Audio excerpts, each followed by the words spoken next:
And we should see a little light. We are live now. So we're live. Um, Awesome.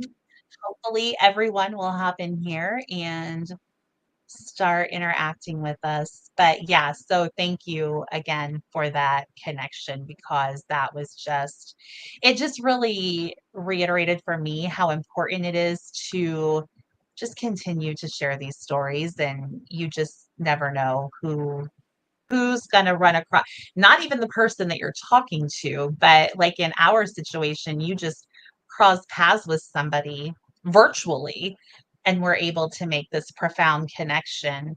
So yeah, Well, I'll never cease to be amazed by this. I love, and that's, I mean, it was actually a connection of mine that had shared that post on her feed. And so, Uh-huh. like, I wasn't connected with Angel as well, Yeah.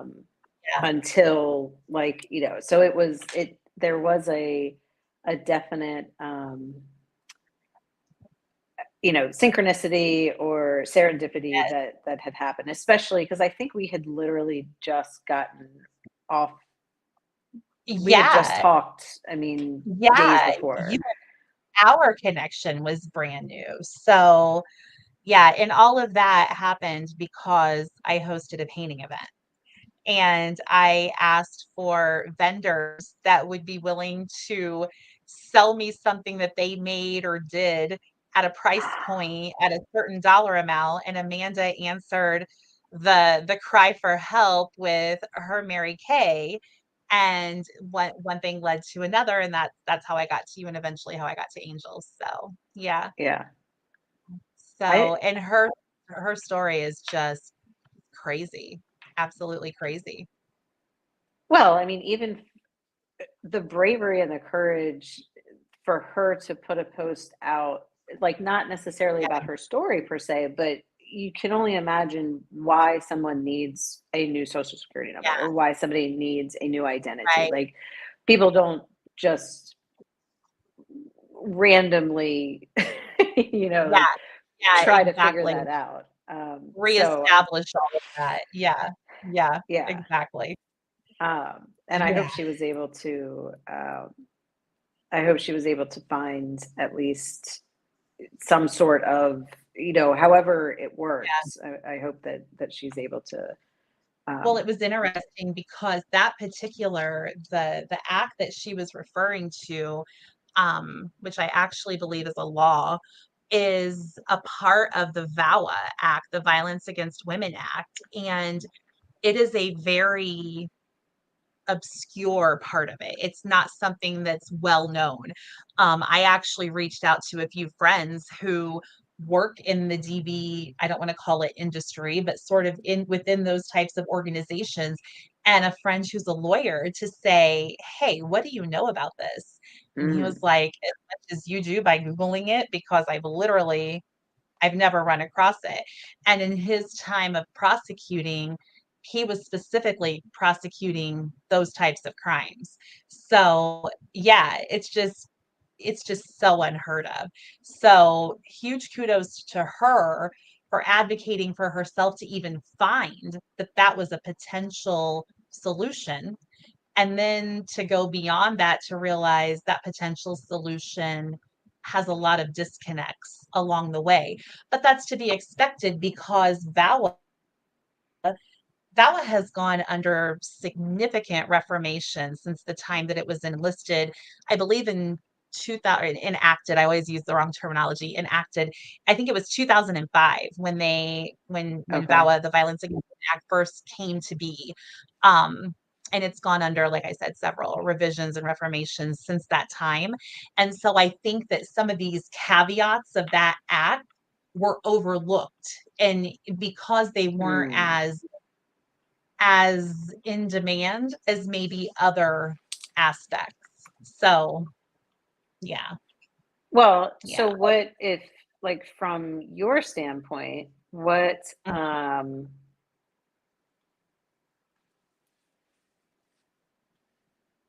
like, if there are disconnects, is that something that you, as creating creating a nonprofit, is that something that Yeah, you would want to follow through with, or is it something that like, absolutely. and Yeah, how would absolutely.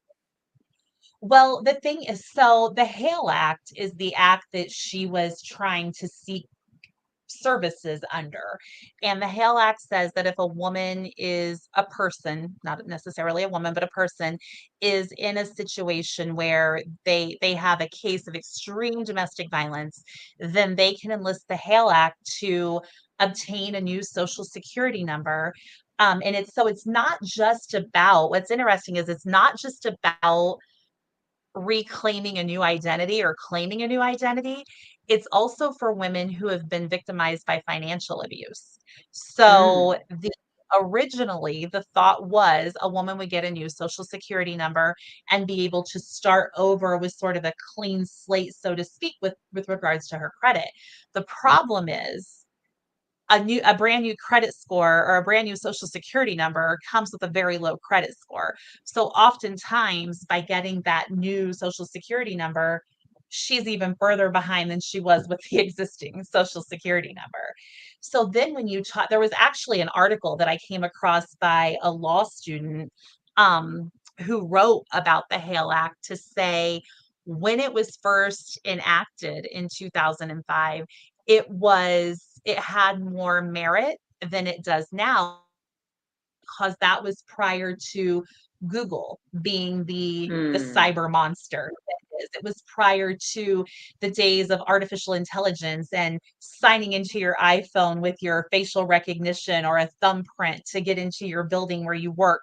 So all of these kind of new things with technology have made the Hale Act sort of a moot point, really. obsolete, yeah. So yeah, So yeah. So what's interesting about that is it's Women's History Month is in March, and the theme for this month for this particular year of Women's History Month is equaling the field in the world of technology and the digital world because there's a huge difference mm, between the pay scales between men and women, and right. it goes into further to talk about women's safety with regards to cyberspace and how all of that can be compromised. So it's interesting that I just kind of came across this whole thing with the Hale Act and how the whole world of technology makes it a moot point. And that's also what we're focusing on this month with Women's History Month. So I just found all of that pretty, I don't know, an unlikely coincidence, maybe uncanny coincidence. Well, So and I so like I feel like I have a love-hate relationship with technology and AI. And I think we spoke about it before, with we're taking the humanness and the humanity out of ourselves, out of yeah, nature, out of our literal like humanness. And yeah, I mean, that is the, with, on one hand, yes, it's convenient. We carry these little 4 by, 7-inch things in our pockets that yeah. carry our entire lives. And, Our whole and lives. Yeah, yeah, and yet, um, there's still that disconnect. They're only so good as internet. They're only so good as, electricity and being charged and things of that mhm, nature. And mhm. so while there is this push for, artificial intelligence and I think we do have to obviously like we don't want to be blockbuster and, kind of fall by the wayside. Right. And that said, there also has to be for me because like in the Florida Keys. I mean, you have an accident that knocks out the entire, a car hits a transformer, you have an accident that knocks out the entire Keys. Not one Right. restaurant, not one hotel, not one business, not one person can Mhm. run a credit card, can access their bank, can Right. do, whatever. So it's like it's like then we're in like this panic, holy crap, Yeah, you know, yeah, nobody can communicate because, oh my gosh, we forgot how to like walk to one office to and the other. It's like, yeah, yeah, so how do we start like like, okay, let's gear towards it, but we're not on Mars yet. We're not living like, in a no, space bubble no, quite yet. And, yeah, we do have these things. And this also, I think, leads back to the emotional aspect of mental health, emotional health, physical health. We're connected ish, and we're able to connect with so many different people that we wouldn't have been able to. And on the mhm, other hand, we are we're not as mobile as we used to be, or we're not as mobile as we want to be. And mhm, we're not connecting in that in-person way for the right, most part. And right, so the loneliness and the isolation, and I think that can be part of, I don't know if they I don't know if in domestic violence, and correct me if I'm wrong, like, mhm, how do you feel that the abuser,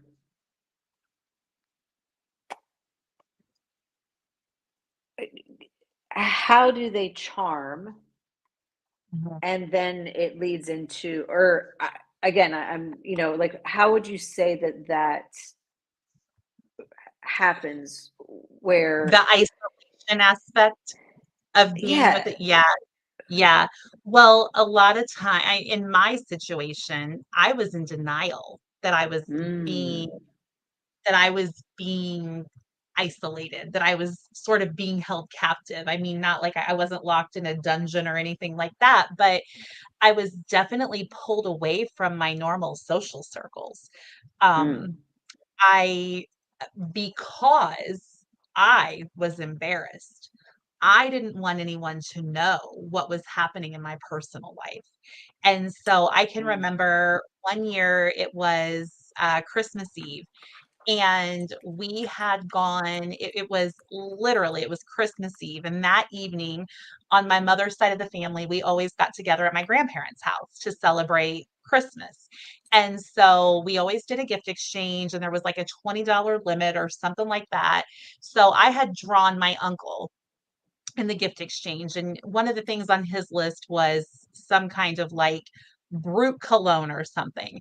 And so I had to wait until that day to go buy it because that was how my pay cycle fell. So I didn't have the mm, money until that point. So we had gone to the only place open was like a drugstore, a pharmacy, like a Walgreens or something. So I had gone to, we'll say Walgreens. I don't remember if that was the store, but it really doesn't matter. But I had gone to Walgreens to buy the Brute cologne, and I had to get like a dish to take to the family gathering because it was a potluck style thing. So everybody brought something.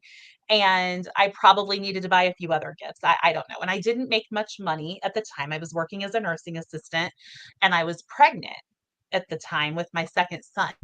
So I got back into the car after having been in Walgreens. We were leaving the town where the store was to go to my grandparents' house. And on the way there, he asked me to pull over somewhere like a gas station so he could go buy a beer. And I'm like, I don't have money for beer. Like I used all my money on diapers and the food that I have to take and the gift that I needed to buy.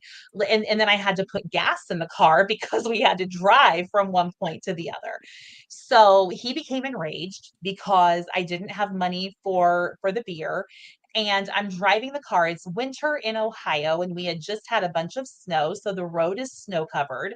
And he punched me, and it in my forehead. So I kind of like oh, got dizzy in the wheels, shook or whatever. Everything was fine outside of I got punched in the head, but I developed this huge goose egg on my head. Like it was ginormous. And so we got back home and I was getting ready to take my son and myself over to my grandparents' house for Christmas. And I don't recall if he came with me or not. I don't remember. All I remember is I didn't wear my hair in bangs back then. I had long hair and I used to wear my hair like kind of flowing off to one side. But because I had this goose egg on my head, I styled my hair in bangs to cover it.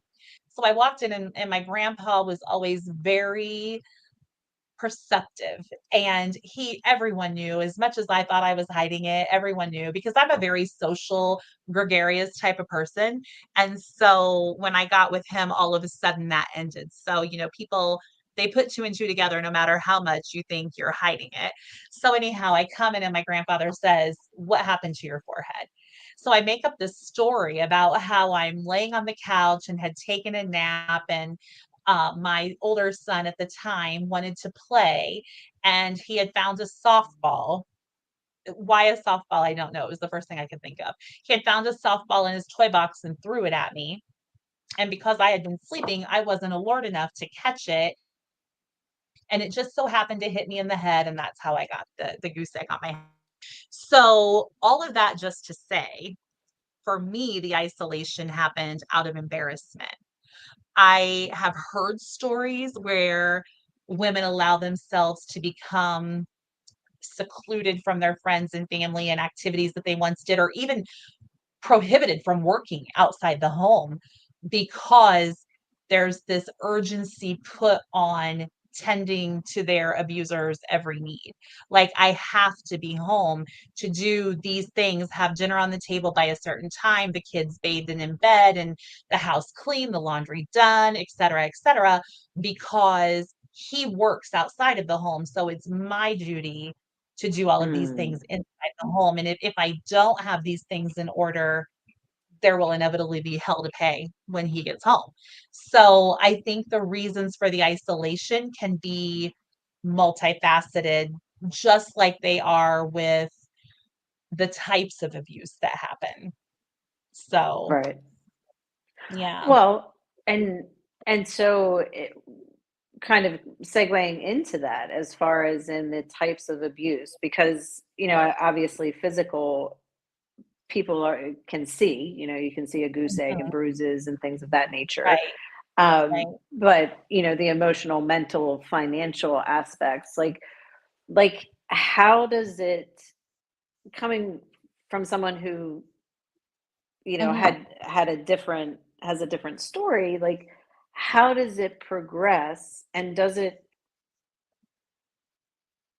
always progress into physical, or does it, do some stay within the emotional and financial, or like at Mhm. what point in kind of the in the relationship does the woman say like, oh my gosh, like, or Yeah.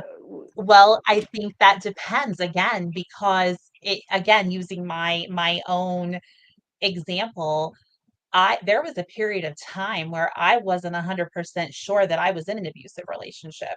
And at mm, this point, I had been shot at, I had been threatened with a gun, I had been physically attacked. So there, but the gaslighting aspect of, well, you did this, so you have a smart mouth, you always have something to say, and that's what triggered me. And if you were able to control that, then maybe this wouldn't happen. So I mm, start to think maybe I'm the problem. And maybe I'm not really this victim that I think I am, or that the people that know what's happening to me think I am, but maybe instead I'm creating scenarios that victimize myself. And it took several years and one very profound session with a therapist for me to realize that I was indeed the victim of violence. And right, so, but again, I think that's different for everybody. I think it depends too on your upbringing. Um, if you're brought up in a home where there is this kind of strife and there's this kind of constant tension and aggression and anger, and it doesn't even have to be a home that has violence or domestic abuse, but you just live in that constant state of toxicity for whatever reason, I think you are probably a little bit more thick-skinned and don't necessarily grab a hold of the fact that there is indeed something wrong here. And in your fight or flight sort of sensory, it doesn't kick in because you're like, this is just life. This is how people act, you know? Right. And so, but if you come from a home where there's loving, nurturing, sort of this total fulfillment of your inner person, where you're just free to be yourself and you're accepted and loved and encouraged, you're probably going to throw up some feelers at that immediately, if not sooner. So I think from where you come prior to being in that relationship definitely influences how quickly you're able to get out of it. Also, your self-worth. How much how much do you believe you don't deserve this? How much do you believe that you do deserve a life with peace? And that doesn't just speak to the domestic violence, but for me, again, my situation, um, there was after I left my abuser, and I think I talked to you about this when we first met. I didn't know how to live in peace. I left him, so now that violent explosive kind of temper is no longer a part of my life, but it's been a part of my life for so long that you basically just took away my oxygen because now I don't know how to function in this. So I started doing things to create a similar level of stress and a similar level of constant crisis, you know, and Hmm. so much, if not all of that was self-inflicted. And it was because I wasn't comfortable living in peace. I didn't know how to do that. So that as well influences it, you know. There's just so many variables to it. And no matter how you look at it, there's another way to say, oh, I could see how that would progress from one thing to another. For some people, they never deal with the physical component of abuse, which makes it harder for them to sort of realize and recognize that they are dealing with domestic abuse or domestic violence. It doesn't have to end with a broken bone, a hospitalization, a black eye, a bruise. Domestic violence it is such a huge umbrella, and there's so much that falls under it. You know, there's the financial component, which is such an underspoken component of domestic violence. There's obviously the emotional abuse, you know, the infidelities that happen in relationships that leave a person feeling like they're not good enough for someone to stay faithful to them and to be in a monogamous relationship. So that's another way that they tear down your self-esteem and hold you hostage. And you when you feel that way, you don't want to be out in public. You don't want to be seen. You don't want to frequent the places that you once did. You don't want to be with the people you once were because you don't feel like you're worthy of that.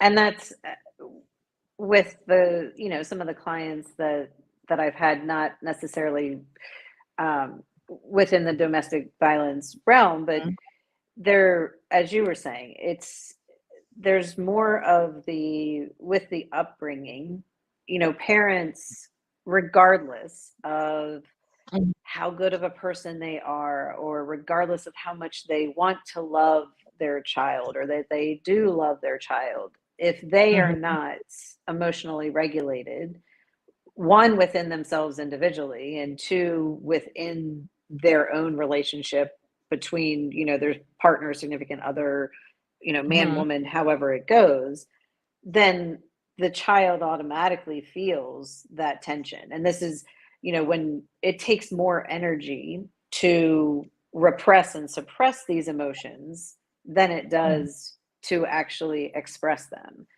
It's a matter of expressing them in a way that they are not repressed so much that they get expressed only because that is literally the only way. mhm, And you see physical manifestations, irritable bowel syndrome, and stiff necks and backs, and I mean, goes down the line. Headaches, I mean, backaches, neck aches, like the whole emotional aspect that leads into the physical aspect of people thinking, oh, well, I slept wrong, or, I, but it's really like the body, they're so tense that the body is contracting. And so even as they're sleeping, the body's just like, okay, how am I going to protect myself? Or what do I need to be alert for? Or, how am I going to be woken up, suddenly, like what's going Yeah, to happen?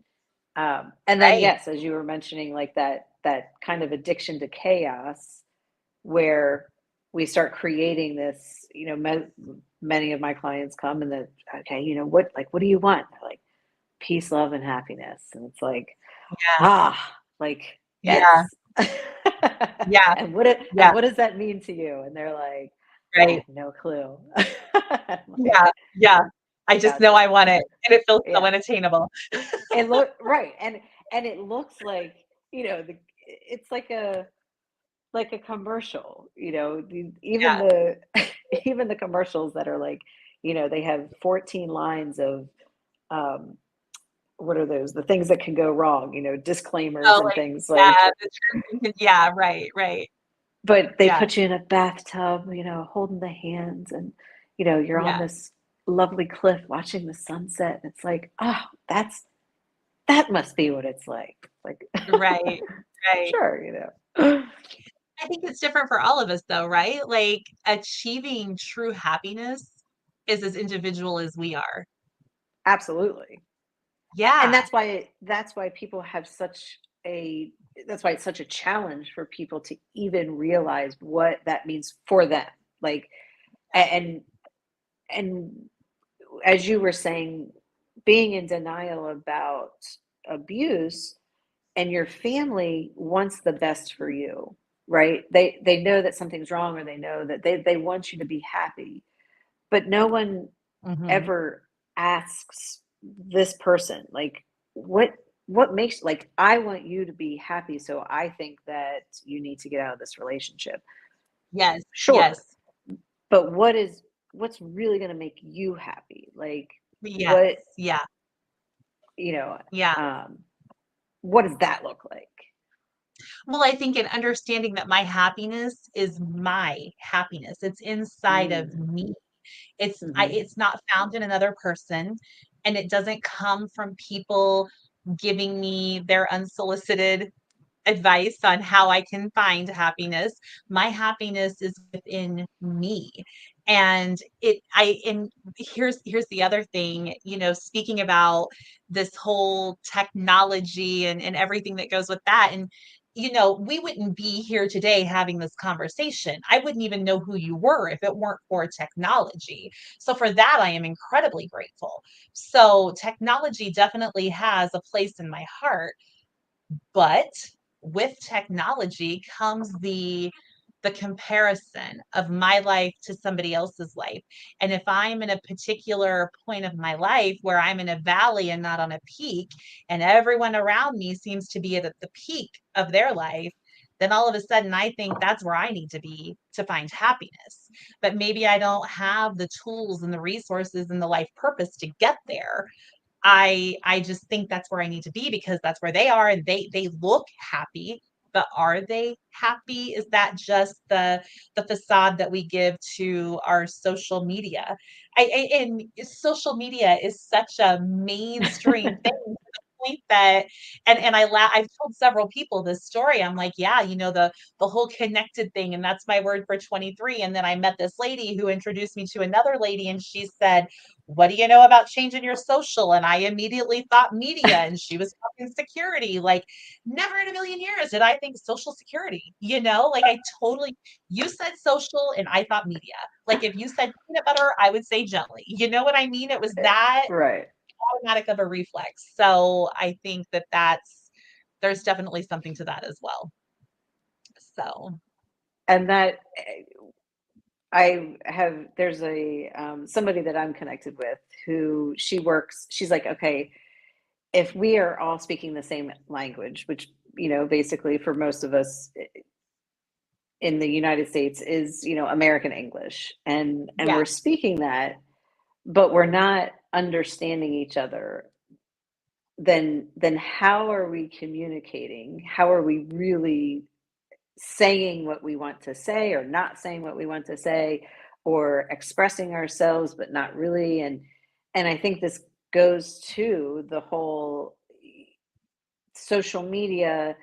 You want to be visible, but maybe not visible enough, or not visible to these people. And you want to say enough, but not too much. And you want to be enough, but not too much. Like, and it's this whole roundabout where it f's with your head Yeah. to the Yeah. point where you're like, the body's like, I'm just gonna freeze here for a minute. We're just gonna not do anything until like until we, feel like we can. And that could be Yeah. forever.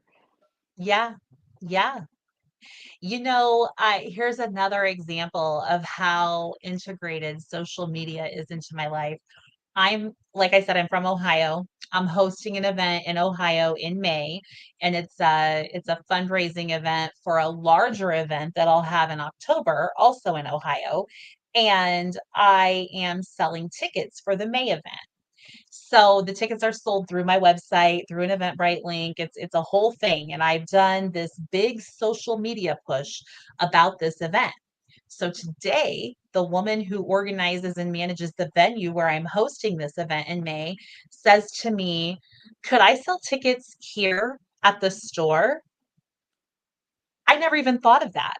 My first go to was to put it on social media, was to get it up on my website, was to get an Eventbrite link. I never in a million years thought about the old-fashioned way of firing up my printer and printing off some tickets and having them for her in her restaurant. That's a brand new restaurant in the town that I'm from, and it's an upscale it's not a McDonald's, it's an upscale place, and so people love to go there. It feels good to be there. So, does it not make sense to have tickets right there? It makes total sense. Yet, I'm so ingrained with this. I have to use technology. And then I start Mm. stressing out because, like, you can see when you run an ad on social media, you can see like how many people have engaged with your post. The number of people engaging with my post are not the number of people buying tickets. So, like, what's wrong with my post? What am I doing wrong? Am I not tapping into the right things? And then it's this whole big cycle. And I think that's so indicative of what social, and I'm not here to disparage social media, but I think it's a point worth talking about, that is kind of the rabbit hole that we go down with social media, because we start comparing ourselves to other people. And I see other people like myself hosting events, and they have amazing turnouts, and they're posting their stuff. So why isn't mine doing what theirs does? So it's the same thing as, well, I went to high school with her, and we come from the same type of household, and she's on a peak. Why am I in a valley? And I must need to get there to be happy, or I need to do what they're doing to have a successful event, when in reality, none of that is the case. It's just the facade of media. And there, it's Yeah. been proven. And I think, even some of the more, we'll say celebrity uh, pages, or the celebrities Yeah. themselves, who have unfortunately chosen to not be with us anymore by their own volition. Mhm. And, Mhm. it goes to show that, like you said, that everybody, there's not one person that's like, yep, I saw it coming. Yeah, that was it. Okay, right. I mean, the parents, the family, they Yeah. gave no indication. We never even saw it coming. We never. And I think that is also the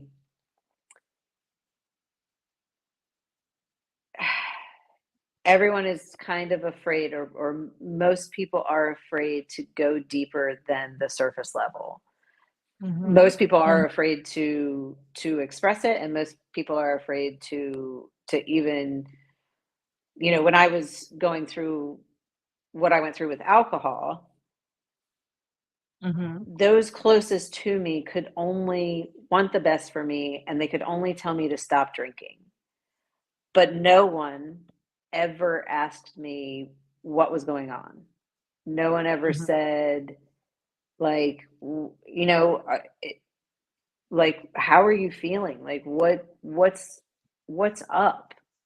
Yeah. Like, what is really going on with you?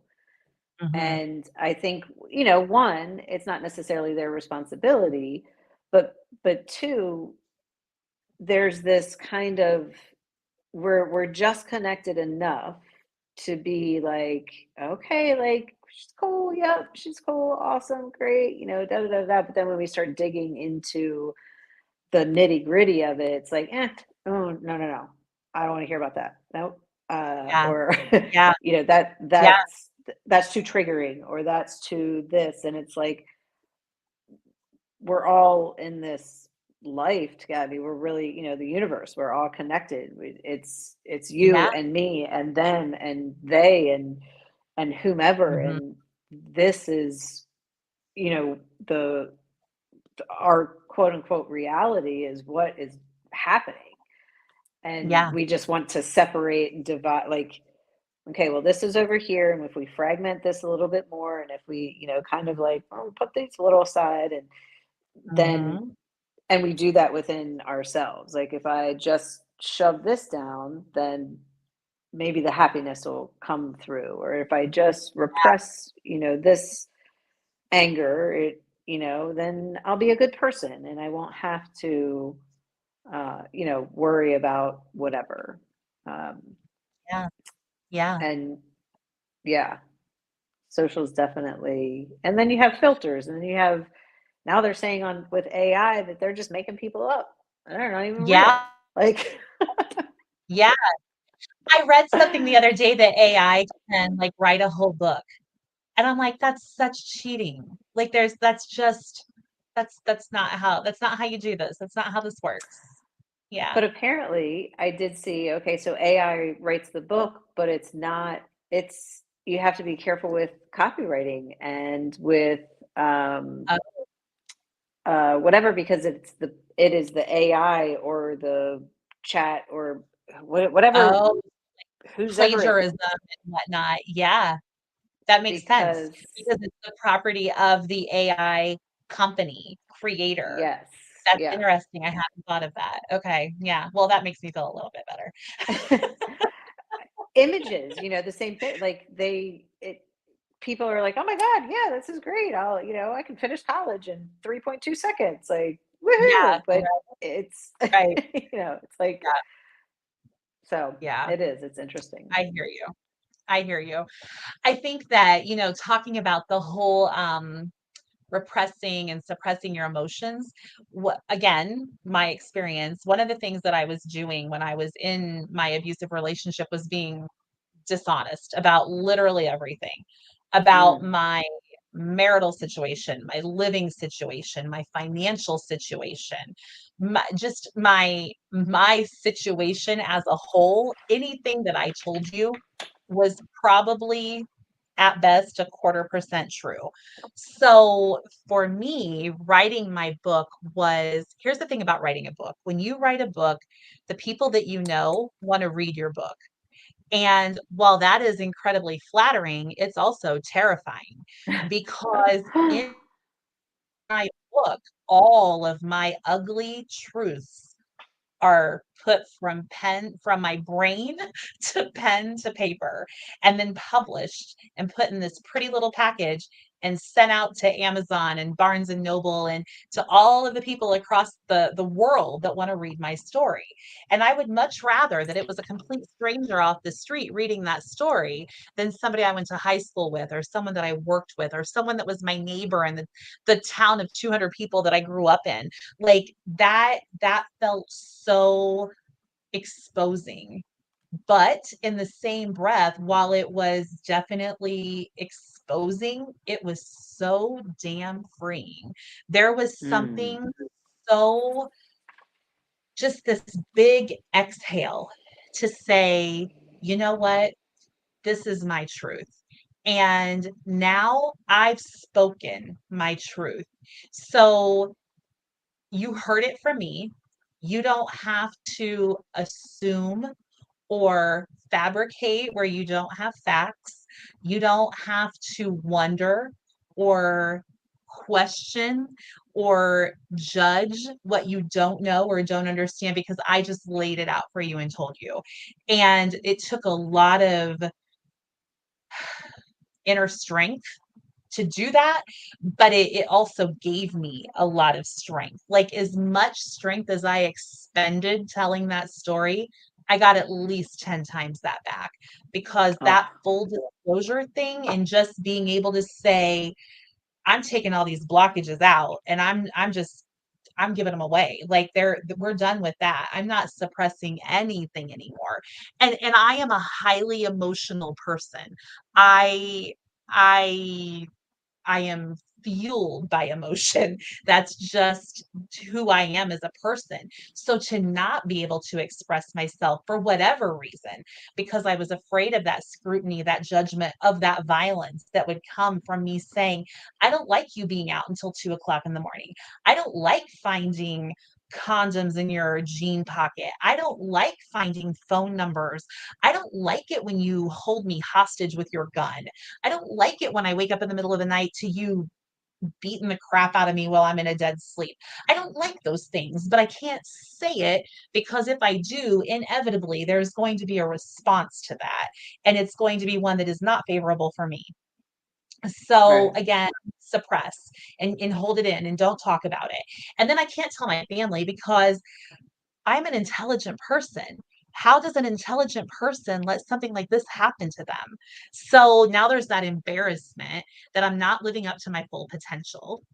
There's this inner disappointment, because again, I'm looking at my friends, and thank God this was before social media, but because I am from a small community, I can see what my high school friends are doing and how they're accomplishing graduating from college, and they're doing life in the right order. They're meeting somebody and getting married and then having children, not having 4 children and showing up to the courthouse to do a shotgun wedding in front of a judge. You know what I mean? Like, that I was just at such a deficit in my mind based on how everyone else's lives were progressing. And so again, not wanting to admit that and not wanting to vocalize it just in case nobody else noticed it, I'm just going to keep that stuffed inside of me. And then over that, you're talking 20, 30 years of stuffing this stuff down. And so when you finally start pulling out all that filling, you can breathe, and you feel like I can be who I am, because it's who I am. I can't be anybody else but who I am. And I am emotional, and I do have this crazy, hectic, dramatic, sensationalized past, but it's also given me this incredible present and what I can only hope to be an even more incredible future, because I'm building off of those things and I'm using that to propel me to the next level. So there, just the full disclosure thing was such a revelation for me. And sadly, it took me almost 50 years to get to that point. But I'm grateful that I got there, because a lot of people, when you hold those things in, you start to develop the physical manifestations of holding in those emotions and holding in those things that you're not letting out, and you develop chronic disease, heart disorders, digestive problems. It manifests itself in a million different ways, and you see it all the time. So while it took me 50 years to get to the point of full disclosure, I'm just grateful that I lived to see 50 years based on all the crap I was holding on to. So if I could give anybody one piece of advice, it's just tell your truth, because it literally is the most freeing thing. It was literally the most freeing thing I've ever done, ever. The best thing I've ever done for myself. So the most terrifying thing, the best thing But in this right. breath. Yeah. Yeah. And it is. It's so cathartic that, Hmm. even as you were saying, the physical manifestation, I mean, if you look as you like with the heart, I mean, you have heart murmurs or heart disorders or high blood pressure or, um, and look at what the heart metaphorically means. Mhm. It's a lot to do. If you are either repressing or you're not allowing yourself to love or let go, or, there's the abandonment issues and things of that nature, then the heart will develop problems. It's like, dying from a broken heart. I mean, people really, again, we have separated and kind of segmented out this, okay, well, if my shoulder hurts, it must be my shoulder. Well, it could be a tight rhomboid. It could be a tight trap. It could be, it could be anything. It could be your wrist is out of alignment. And so therefore the way you type or hold your pen is kind of kinking your shoulder. Your Mhm. knee, it could be the way you're walking and your hip alignment or your ankle if you're not dorsiflexing enough. Like we tend to look at this, and I'm using the physical body, but we tend to look at, the heart or the liver, and instead of putting it within its whole vessel and with what is going on, we say, okay, well, it must be that I'm eating too much, eggs, and I was eating too much cholesterol, and that's giving me, high blood pressure and da da da da da.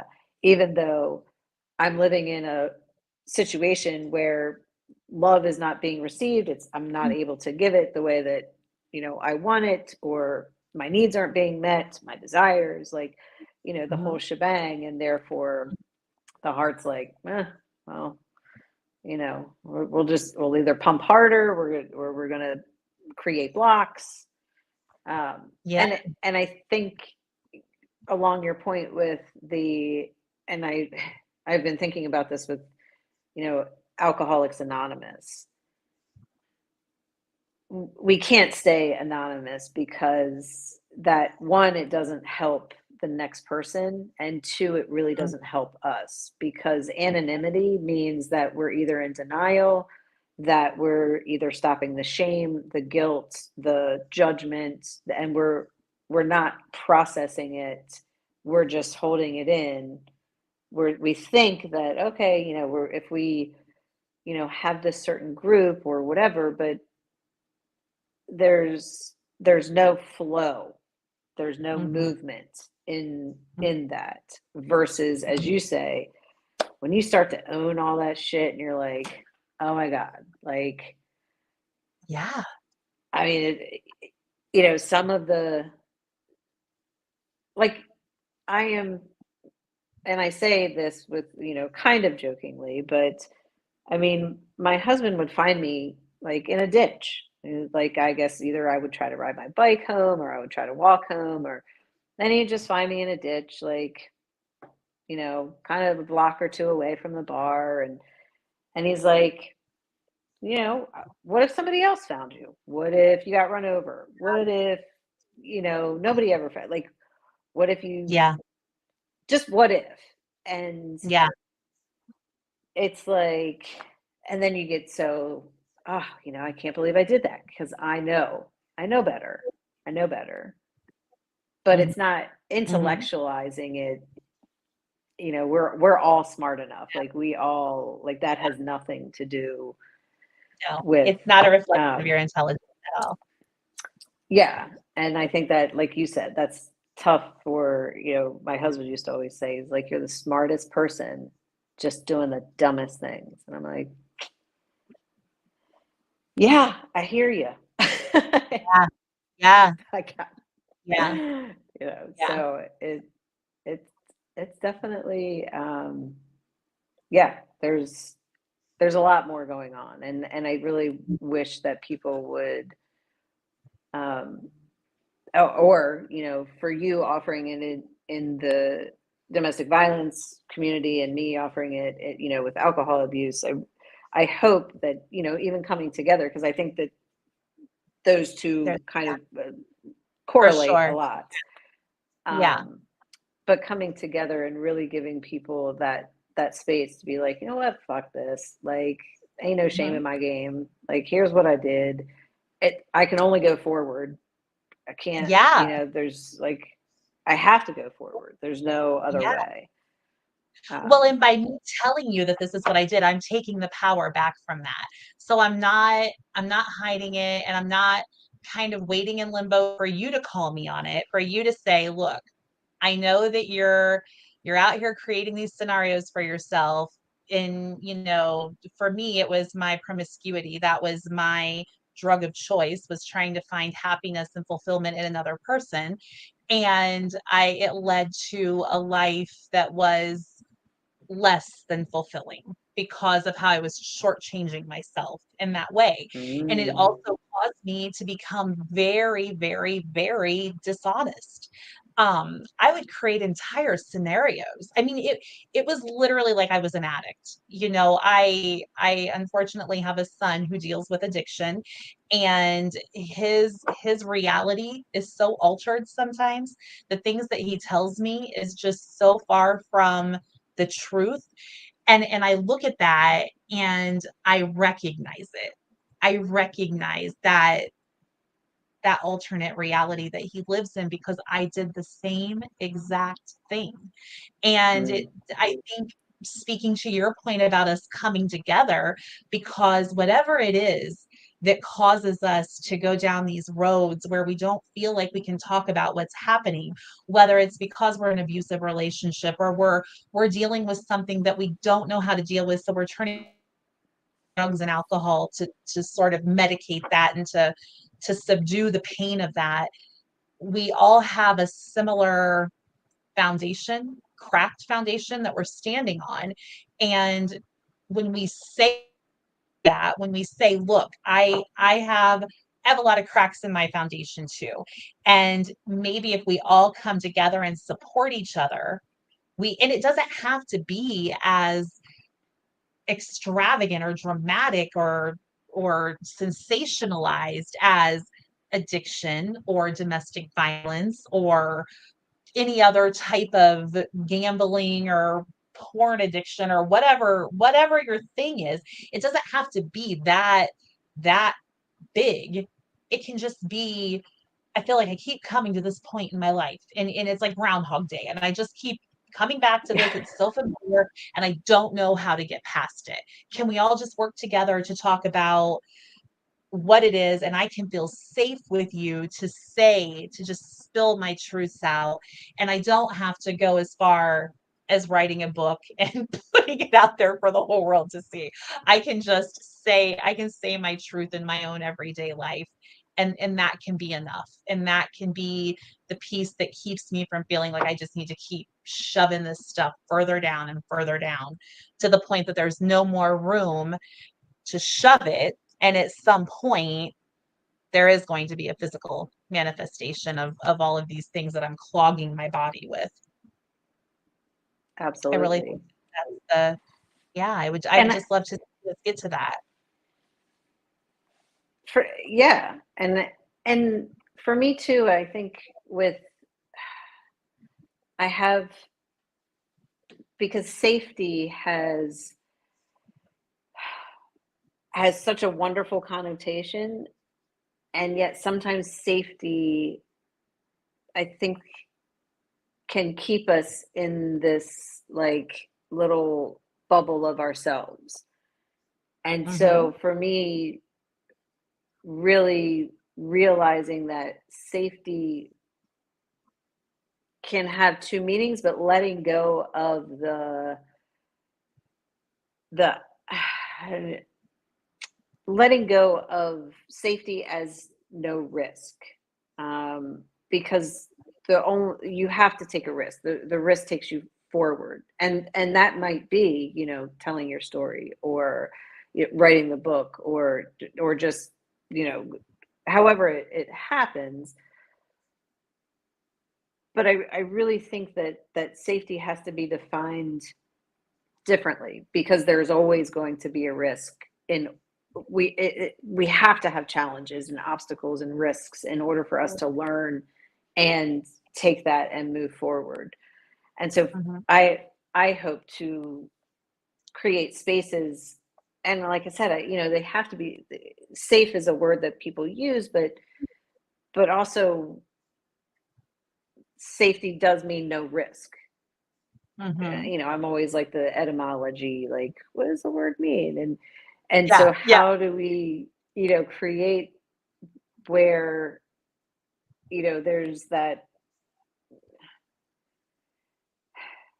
where there's not, I don't even know, like, I think someone said, a brave space. I think it was, I think John Michael Williams said a brave space or a courageous space, or a curious space. hmm, Um, but just something to go along with, so that there is that, like, all right, it can't be safe, but like there's going to be some sort of, you know yeah. Defining but the there but difference. yeah, Go ahead. but Yeah, well, I was just going to say, but I know somebody's going to be there to, maybe not hold my hand per se, but to support me in that yeah, risk. So, right. maybe I'm not doing it by myself. But there Mhm, is, having that knowledge of, I can't avoid, I can't deny, I have mhm. to, you know, and that is going to be scary, because my whole Absolutely. town is now going to. Yeah, yeah, yeah. Several years ago, I joined a community. Um, it's the BBW community. I don't know if you've ever heard of it, but it played an instrumental part. And I have to be careful how I say this because I have a lot of good friends that I met in that community. There are connections that I made within that community that I never want to lose because those people are a core part of my life now. But within this community, it's exactly an illustration of what you were just describing. This community was created to give people of size a place to go where they don't feel the scrutiny and the judgment of mainstream society. A lot of these people have been overweight their entire lives. So they didn't have a normal high school experience. They didn't have that normal young adult experience. So these groups were created to give them that. So a lot of them will host like a theme night, and the theme might be prom. And so these people get dressed up and they come in beautiful gowns and they get the hair and makeup done. The men wear tuxes. A lot of them will go out to dinner before, just like you would if you were in high school. And it's Yeah. giving them the power and the courage and that sense of I am enough, even if I am an overweight person. That is not the worst thing that I can be. It gives them that inner sense of purpose and of self-confidence to be able to kind of step out and do that. But it does it in a controlled environment. It doesn't do Mm. it in mainstream society. So even if as a group they venture into mainstream society, they're still doing it within that cocoon of safety. And at that point, it's my opinion that it becomes a crutch and it's not really empowering you. It's further isolating you and further making you dependent upon another person or another thing to find your happiness. It's not your true happiness because your true happiness is on the inside. Your true well, it is on the inside. And maybe your true happiness is saying, you know what? I am a big girl because I am. And I love fashion and I love cosmetics and I love all things bling and pink and girly girl. And I don't have a problem stepping out into society and saying, this is the diva that I am. I don't have a problem with that. And I, I understand that that's not everyone's confidence level. And I'm not saying just because I don't have a problem with it, somebody else shouldn't. But I think had I allowed myself to fully submerge into that community and allow myself to only socialize within that community because oftentimes that's what happens that could have potentially been me where I wouldn't feel confident going to my community swimming pool or hanging out at the beach on a Sunday afternoon when I moved to South Florida, or, hanging out at the mall or going to Ulta and trying on all the samples, or whatever it is, because I'm not with that safety group, that core group of people from where I draw my happiness and my strength. That's not the way that this works. And so the other part of this is, unfortunately, within that community, there's a lot of predatory people. There are people in that community that know that these are women and sometimes men who are struggling to love themselves. And they further victimize them. They further add to that whole notion of, you know what, you're not good enough. You're only good enough to be someone's dirty little secret. You're only good enough to be fetishized. You're not worthy of a traditional relationship. You're not worthy of monogamy. And that happens within this bubble that's supposed to be your safety. But again, I think that speaks to not really having that this is me kind of thing, and being able to live in your truth, and being able to say the things that might be uncomfortable, maybe not for you to say, but for other people to hear. Well, and I kind of gasped, and then I'm like, it's, I don't know, it's not really shocking because in whatever group that Yeah.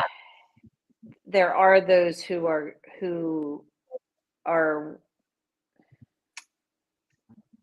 they're at I'll say surface level Mhm. of perhaps their healing and their journey, and they go back into that manipulation, into that control over or power over, versus